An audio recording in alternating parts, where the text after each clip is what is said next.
전남 강진 상하면 겨울비가 부슬부슬 내리던 오전이었습니다. 73세의 양복순 여사는 흰 천으로 감싸진 관 앞에 무릎을 꿇고 있었습니다. 비닐하우스 마당 한복판에 차려진 장례식장은 조용했습니다. 하얀 국화향 속에서 그녀는 오래전 아버지가 직접 만든 장작 난로를 멍하니 바라보고 있었죠. 아버지인 양춘배옹의 장례를 치른 것은 가족이 아니라 동네 어르신들이었습니다. 첫째 언니 양영이는 서울에서 식장 끝나자마자 나타났고, 둘째 언니 양명이는 미국서 돌아온 조카 손을 꼭 붙잡고 왔습니다. 그들은 검은 외투에 하이힐을 신은 채 말끔한 모습이었습니다. 반면 복수는 오래전부터 이 장례식을 준비하고 있었기에 퉁퉁 부은 손으로 땔감을 정리하다 말고 무릎을 꿇었습니다. 영희가 장례식이 끝나기 무섭게 말했습니다. 아버지 유산 정리, 이제 시작하자. 명희는 스마트폰으로 뭔가를 확인하다가 코웃음을 쳤습니다. 이 집도 밭도 전부 공증 서류대로 정리된 거 맞지? 복수는 묻지도 않았고 기대하지도 않았습니다. 아버지가 마지막 숨을 쉴 때 곁에 있었던 건 자신뿐이었습니다. 20년 전 어머니가 치매로 쓰러지고 아버지가 뇌졸중 증세를 보일 때 서울에 있던 언니들은 전화 한 통으로 간병을 맡겼습니다. 복수는 이 마당 한켠 비닐하우스 안에서 살아왔고, 한겨울엔 난로 옆에서, 한여름엔 물동이 곁에서 부모님을 돌봤습니다. 첫째 언니는 식장 한쪽에서 종이봉투를 꺼내 들었습니다. 이거야. 아버지가 공증 맡긴 유언장. 그 봉투에서 나온 서류엔 부동산 목록과 통장 내역이 줄지어 있었고, 수익자 이름은 단둘 양영희와 양명이었습니다. 복순의 이름은 그 어디에도 없었습니다. 명희가 웃으며 말했죠. 막내는 여기서 살면서 다 해먹었잖아. 서울에선 그런 말 안 해? 복수는 얼굴을 들지 않았습니다. 그 순간 바람에 휘날리던 작은 소리가 들렸습니다. 삐걱하고 마당 끝 우편함 뚜껑이 열렸다가 닫히는 소리였죠. 그 우편함은 오래전 아버지가 직접 만든 것이었습니다. 녹이 슬어 열리지 않던 우편함을 힘겹게 열자 안에 종이 비행기 하나가 꽂혀 있었습니다. 아이들 장난인 줄 알았던 그것은 아버지의 필체로 접혀 있었습니다. 복순아, 저수지 너머 밤나무 뿌리 아래 열쇠를 찾아라. 복수는 순간 얼어붙은 듯 멈췄습니다. 누가 봐도 유언장은 언니들의 손에 있었고 자신은 아무것도 받지 못했습니다. 그런데 이 종이 비행기는 대체 무엇일까? 바람에 휘날리는 듯한 그 쪽지를 손에 쥐고 그녀는 한참을 마당 한가운데 서 있었습니다. 영희는 언뜻 그 장면을 보며 눈살을 찌푸렸습니다. 뭐야? 그 낡은 우편함까지 뒤지는 거야? 명희는 입술을 비죽이며 말했습니다. 이제 그만 포기해. 넌 이미 끝난 거야. 그러나 복수는 알 수 있었습니다. 아버지가 생전 늘 말하던 그 말. 진짜 중요한 건 말하지 않는다. 그 말이 이번에도 적용되는 것 같았습니다. 그날 밤 복수는 혼자 장례식장을 정리했습니다. 영희와 명희는 벌써 서울로 올라갈 차편을 예매했고 조카 민수는 SNS에 장례식 인증샷을 올리고 있었습니다. 복수는 마지막으로 관 위에 국화를 올린 뒤 종이 비행기를 조심스럽게 주머니에 넣었습니다. 그 안에 적힌 글자들이 마치 퍼즐처럼 머릿속에 맴돌았습니다. 저수지 너머 밤나무 뿌리 아래 열쇠를 찾아라. 왜 하필 나에게만 이런 걸 남겼을까? 복수는 아무도 없는 장터길을 천천히 걸었습니다. 바람이 불고 있었습니다. 그 바람은 낡은 비닐하우스 안에서도 불었고 오직 그녀만이 그 방향을 느낄 수 있었습니다. 양복순 여사는 다음 날 새벽 비닐하우스 뒤편에 세워둔 낡은 자전거에 올라탔습니다. 짙은 안개와 서리빨이 고창의 논두렁을 감싸고 있었지만 그녀는 한 번도 뒤를 돌아보지 않았습니다. 주머니 속에는 전날 밤 우편함에서 발견한 종이 비행기 한 장이 들어 있었고 그 종이의 끝자락은 이미 땀에 젖어 있었죠. 저수지 너머 밤나무 뿌리 아래 아버지가 생전에 누구도 허락하지 않았던 곳이었습니다. 예전엔 그런 데는 뱀 나온다며 근처도 못 가게 하셨던 그 길. 지금 생각해보면 이상할 만큼 단속이 심했던 기억이 떠올랐습니다. 복수는 자전거를 끌고 천천히 비포장길을 걸었습니다. 바퀴가 질퍽한 진창에 몇 번이고 빠졌지만 멈추지 않았습니다. 눈앞에는 20년 전 그 여름날 아버지가 땀을 뻘뻘 흘리며 만든 낡은 목책이 어렴풋이 떠올랐습니다. 그때 아버지는 혼잣말처럼 중얼거렸습니다. 이 안엔 진짜 중요한 게 있다. 꼭 기억해둬라.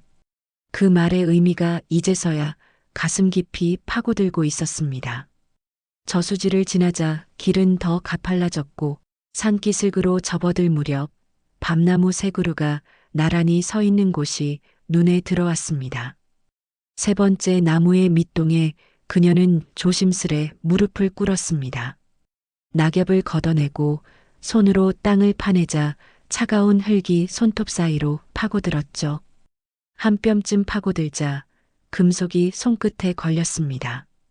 복수는 흙을 털어냈습니다. 그것은 녹슨 유리병이었습니다.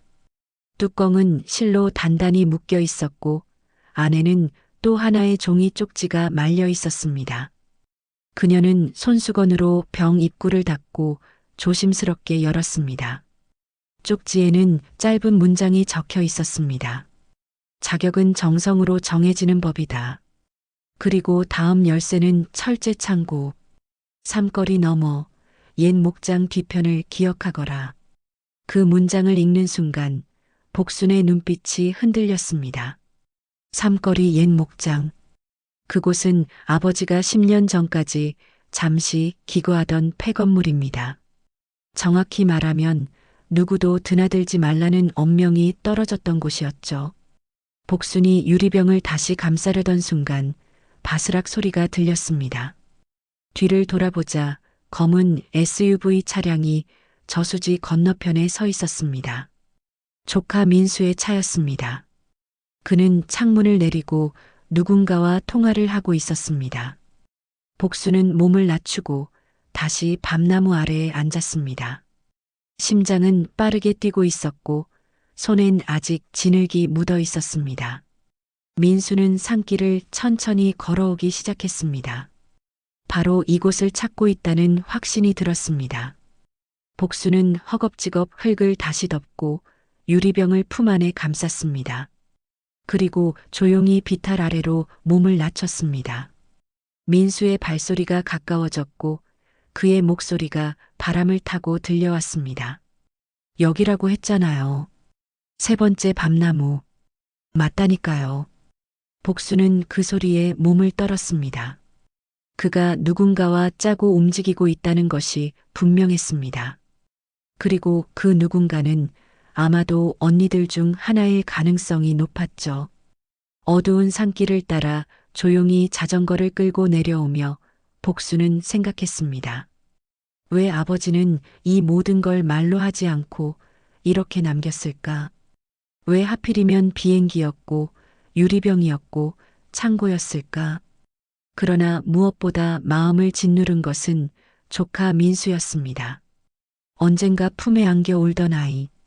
자신이 직접 옷을 지어 입히고 도시락까지 싸줬던 그 아이가 이제는 자신을 미행하며 유산을 노리고 있다는 사실이었습니다. 복수는 고개를 들었습니다. 그 순간 겨울 해가 산 너머에서 어렴풋이 떠오르고 있었습니다. 하늘은 흐렸지만 그녀의 마음은 점점 또렷해지고 있었습니다. 이건 단순한 상속이 아니었습니다. 이건 아버지가 마지막으로 남긴 시험이었습니다. 다음 날 오후 양복순 여사는 남루한 외투 속에 유리병을 넣은 채 마을 삼거리를 지나 폐목장 방향으로 향했습니다. 그 길은 몇 년 전부터 잡초와 돌무더기로 가려진 채 방치되어 있었죠. 하지만 복순의 발걸음은 흔들림이 없었습니다. 아버지가 남긴 두 번째 쪽지에는 이렇게 적혀 있었기 때문입니다. 삼거리 너머 옛 목장 뒤편 철제 창고. 다만 열쇠는 병 안에 있다. 조심하고 믿어라. 복수는 밤나무 밑 유리병 속에서 발견한 작은 황동 열쇠 하나를 손수건에 싸서 품 안 깊숙이 넣어두었습니다. 그 열쇠는 아주 오래된 것처럼 보였고 어디에 쓰였는지 알 수 없을 만큼 단단하고 낡아 있었습니다. 폐목장은 이미 반쯤 무너져 있었지만 그 뒤편에 철제 창고 하나가 덩그러니 그러나 이상하리만치 온전한 상태로 남아 있었습니다. 복수는 그 창고를 보자 오래된 기억 하나가 떠올랐습니다. 19살 무렵 아버지를 따라 이 창고에 온 적이 있었죠. 그때 아버지는 문 앞에서 문득 멈춰서며 말했습니다. 이 안은 나중에 열어봐라. 그날이 되면 알게 될 거다. 그 말이 떠오른 순간 그녀는 한 손으로 열쇠를 꺼냈습니다. 황동 열쇠는 창고 문 옆 바닥 쪽 아주 작은 홈과 딱 맞아떨어졌습니다. 찰칵 금속이 풀리는 소리와 함께 창고 문이 미세하게 흔들렸습니다. 복수는 천천히 문을 열었습니다. 창고 안은 어둡고 차가웠습니다. 먼지가 한가득 쌓인 내부에는 작은 책상과 의자 하나, 그리고 탁자 위에 올려진 노트북 한 대와 검은 봉투가 있었습니다. 노트북에는 흰 테이프로 이렇게 적혀 있었습니다. 복순이만 열 것. 2022년 3월 작성. 아버지. 그녀는 잠시 숨을 고르고 노트북을 켰습니다. 윈도우가 뜨고 바탕화면엔 단 하나의 동영상 파일이 있었습니다. 이름은 마지막 인사. MP4. 떨리는 손으로 파일을 실행하자 익숙한 음성이 화면을 가득 메웠습니다. 아버지였습니다. 뺨에 주름이 깊게 팬 얼굴, 흰 셔츠 위로 잔잔한 조명이 비치고 있었습니다. 그리고 낮은 목소리가 들려왔습니다. 복순아, 내가 이걸 보고 있다면 나는 이제 이 세상에 없겠지. 내가 말 한마디 없이 떠나서 미안하다. 그동안 말은 못했지만 나는 내가 늘 고마웠다. 복수는 입술을 꾹 다물고 화면을 바라보았습니다. 아버지는 카메라를 정면으로 바라보며 계속 말을 이었습니다. 영희도 명희도 자식이니 미워하지 마라. 하지만 그 애들은 내 옆에 없었다. 너만이 있었지. 너만이 내 밥을 떠주고 약을 챙기고 밤새 손을 잡아줬다. 복순의 손이 떨렸습니다. 아버지의 음성은 그 어느 때보다 또렷했고 따뜻했습니다. 그래서 나는 이 창고에 내 몫을 숨겨두었다. 노트북 옆 봉투 안엔 너 이름으로 된 정기예금 통장 3개, 하남시 원룸 건물의 소유권 이전 서류, 그리고 묘지 인근 임야 증서가 들어있다. 총 103억 원 상당이다. 복수는 숨을 삼켰습니다. 그 금액이 귀에 들어오지 않을 만큼 그녀의 가슴은 요동치고 있었습니다. 영상 속 아버지는 마지막으로 이렇게 말했습니다. 복순아, 이건 내가 받아야 할 보상도 의무도 아니다. 그저 너는 이걸 받을 자격이 있는 사람이야. 내 딸로 태어나줘서 고맙다. 그렇게 살아줘서 더더욱 고맙다. 영상은 그 말을 끝으로 멈췄습니다. 화면이 꺼졌고 창고 안은 다시 고요에 잠겼습니다. 복수는 천천히 검은 봉투를 열었습니다. 그 안엔 분명히 존재하는 증서들과 복잡한 금융 서류들, 그리고 무엇보다 단 한 장 아버지의 손편지가 들어 있었습니다. 그 편지의 글씨는 삐뚤빼뚤했고 몇 군데는 번져 있었습니다. 하지만 내용은 또렷했습니다. 이걸 숨긴 이유는 하나다. 너 아니면 누구에게도 이 진심이 닿지 않기 때문이다. 그 문장을 본 순간 복순의 눈에서는 소리 없는 눈물이 흘러내렸습니다. 아버지는 늘 말이 없었고 칭찬도 없었지만 이 마지막 유산 안에는 그의 모든 감정이, 진심이, 침묵 속 사랑이 담겨 있었습니다. 그녀는 봉투를 품에 안고 다시 창고 문을 닫았습니다. 밖에는 아직 오후의 햇살이 남아 있었고 먼지 사이로 햇빛이 한 줄기 들어왔습니다. 그 빛은 오래된 창문을 타고 창고 바닥에 떨어졌고 그곳에서 복수는 처음으로 미소를 지었습니다. 철제 창고를 빠져나온 날 밤 복순 여사는 잠을 이루지 못했습니다. 창고 안에서 본 영상이 머릿속에 끊임없이 맴돌았고 노트북 봉투 속의 증서와 편지는 심장을 쿡쿡 찌르는 칼끝처럼 남아 있었습니다. 그녀는 아버지가 평생 말없이 감춰왔던 사랑과 그 사랑을 세상에서 가장 낡은 금속 열쇠와 함께 전달했다는 사실이 믿기지 않았습니다.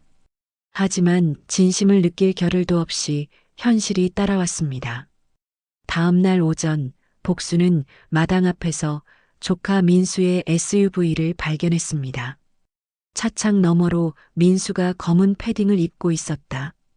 옆자리엔 첫째 언니 양영이가 타고 있었습니다. 차에서 내린 민수가 다가와 말했습니다.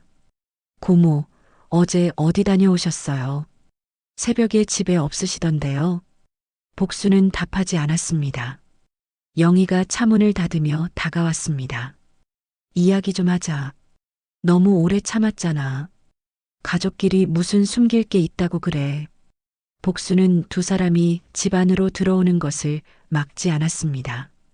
낡은 다다미 방 한쪽에 마련된 다과상을 사이에 두고 셋이 마주 앉았습니다. 영희는 가방을 열어 한 장의 종이를 꺼냈습니다. 이거 아버지가 오래전에 작성하신 또 다른 유언장이야.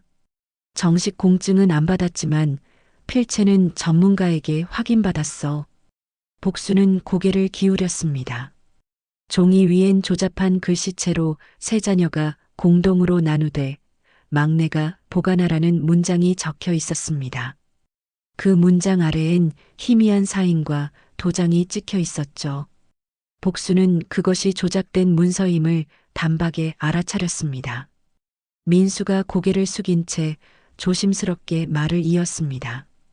고모, 혹시 창고 다녀오셨어요? 아버지가 예전에 말씀하셨던데 우리 아버지한테도 뭔가 말씀하셨던 것 같아서요.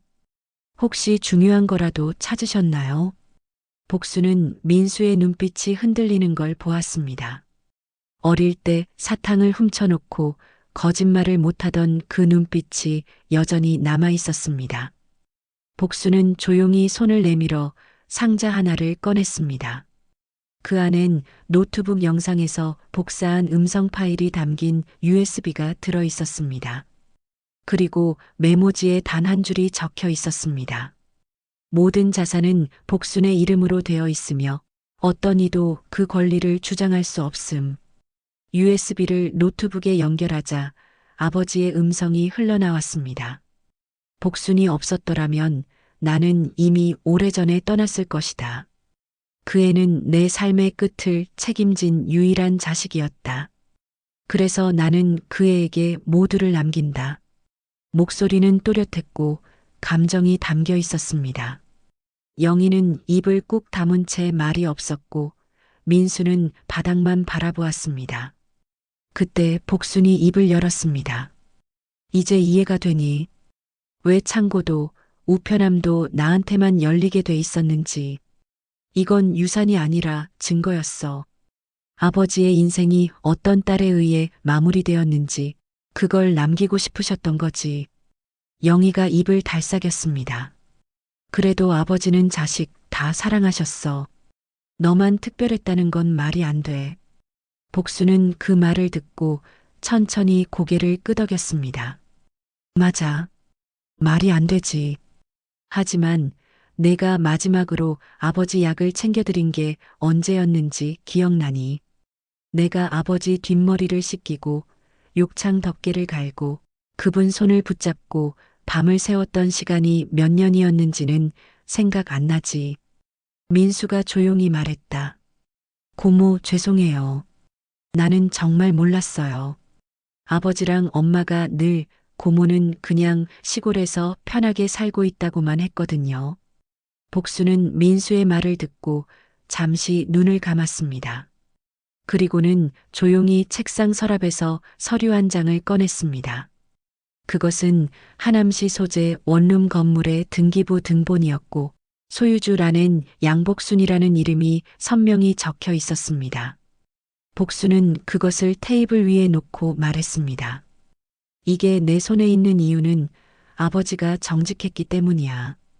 그리고 내가 그 사람의 말없는 부탁을 끝까지 지켰기 때문이고, 이제 그 말없는 목소리가 내 삶을 바꾸게 생겼네.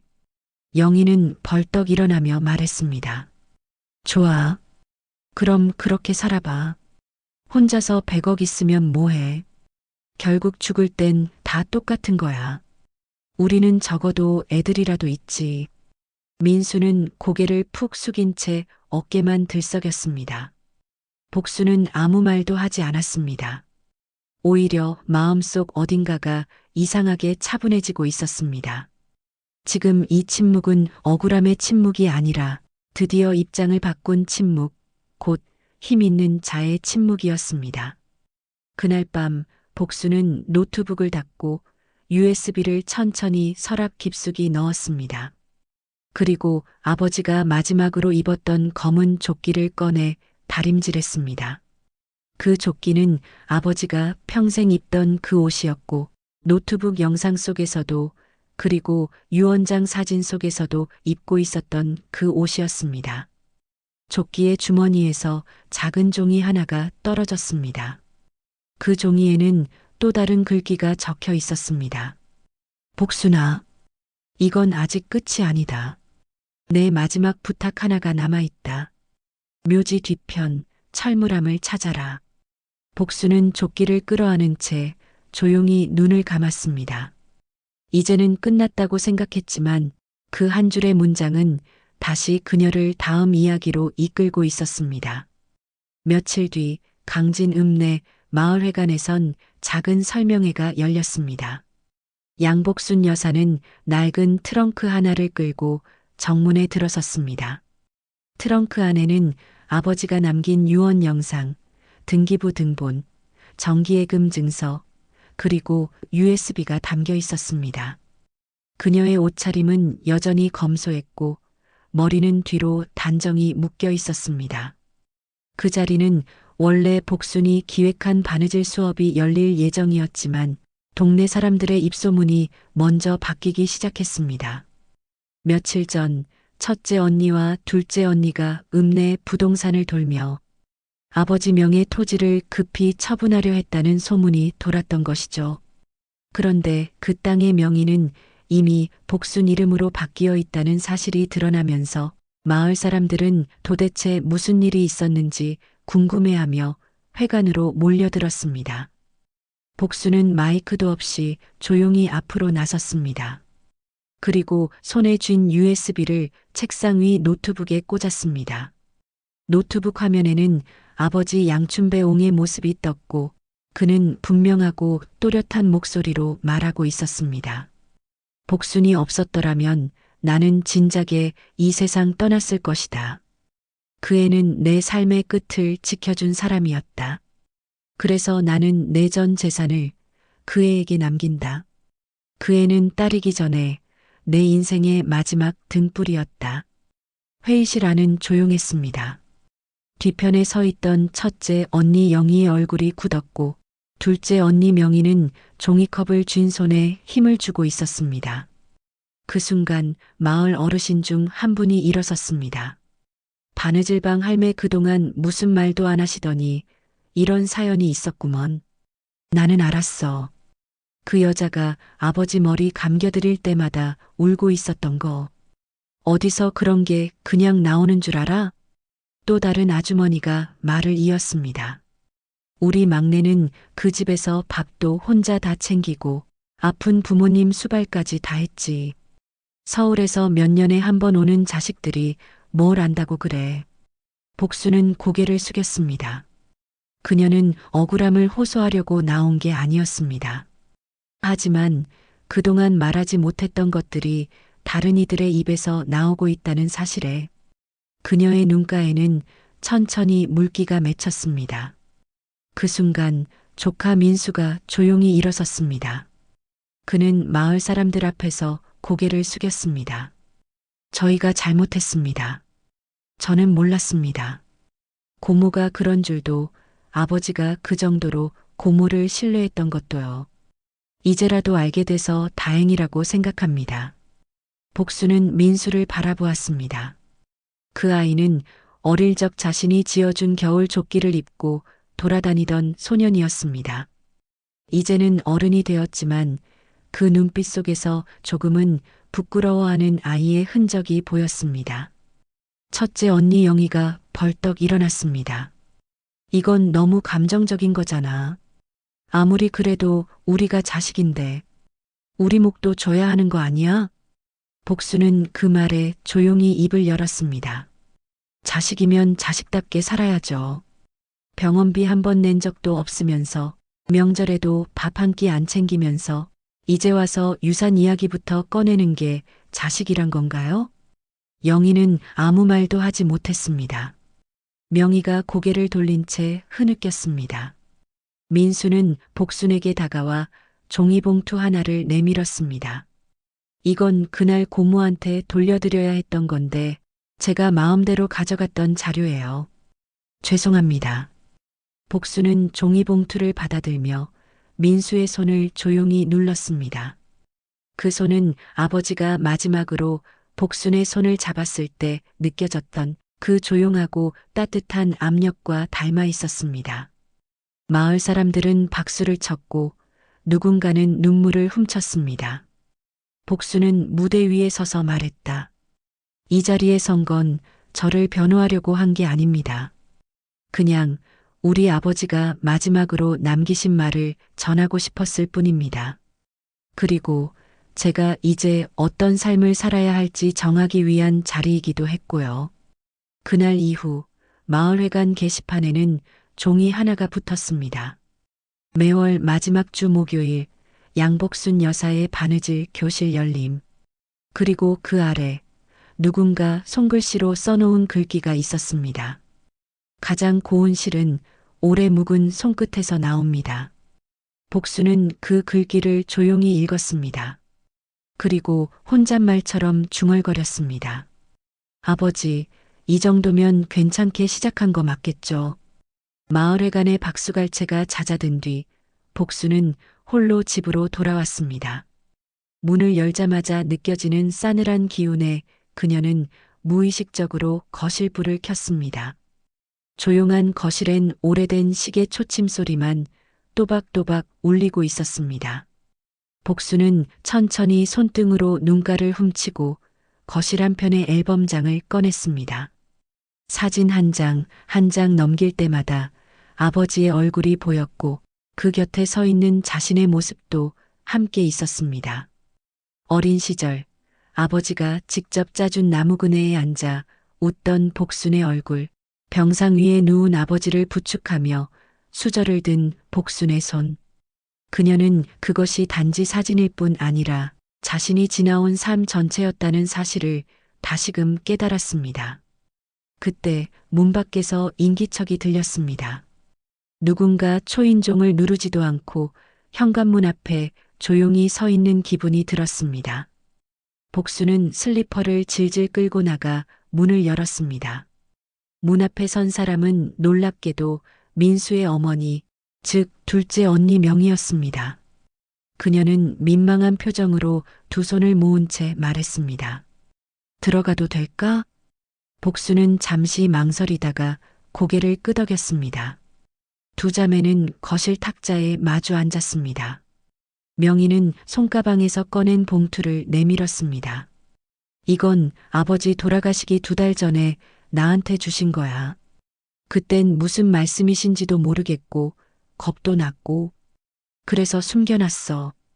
근데 이제는 내가 받아야 할 것 같아. 복수는 봉투를 받아들었습니다.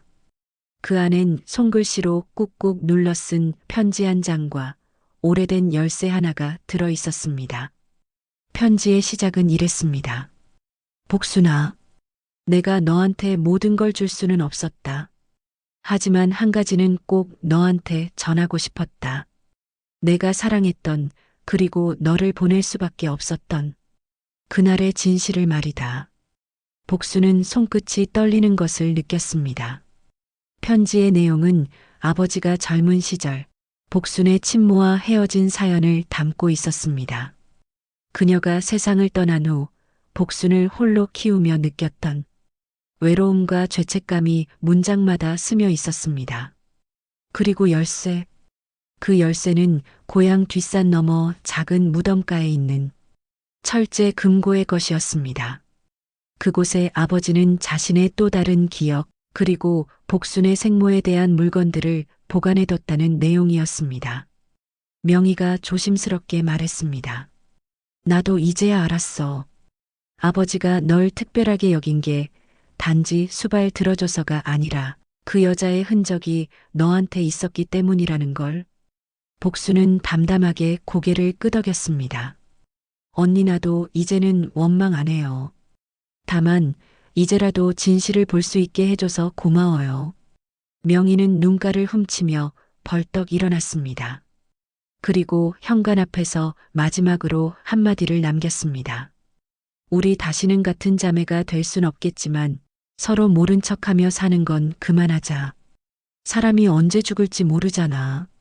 문이 닫히고 나서도 한참을 복수는 그 자리에 앉아 있었습니다. 아버지의 편지를 들고 손에 쥔 열쇠를 내려다보며 생각했습니다. 내가 원했던 건 돈도 명예도 아니었는데 왜 이토록 멀리 돌아온 걸까? 그녀는 조용히 말했습니다. 아버지 그곳에 있는 게 뭔지는 모르겠지만 이젠 열어볼 용기가 생겼어요. 그 순간 거실 시계가 정확히 자정을 알렸습니다. 복수는 천천히 자리에서 일어나 작은 배낭에 편지와 열쇠를 넣었습니다. 그리고 현관문을 열며 중얼거렸습니다. 이번에는 저 혼자 가는 게 아니에요. 문 밖에는 그녀를 기다리고 있는 누군가가 있었습니다. 그 사람은 놀랍게도 마을 노인회장 박종길이었습니다. 복수는 물었습니다. 여기까지 어쩐 일이세요? 박종길은 조용히 웃었습니다. 철물한 말이요. 그거 내가 설치해줬소. 당신 아버지가 오래전에 부탁했던 일이었지. 같이 가줄게요. 이제는 당신 혼자 열게 두면 안 될 것 같아서요. 복수는 고개를 끄덕였습니다. 이제 정말 남겨진 비밀과 마주할 시간이었습니다.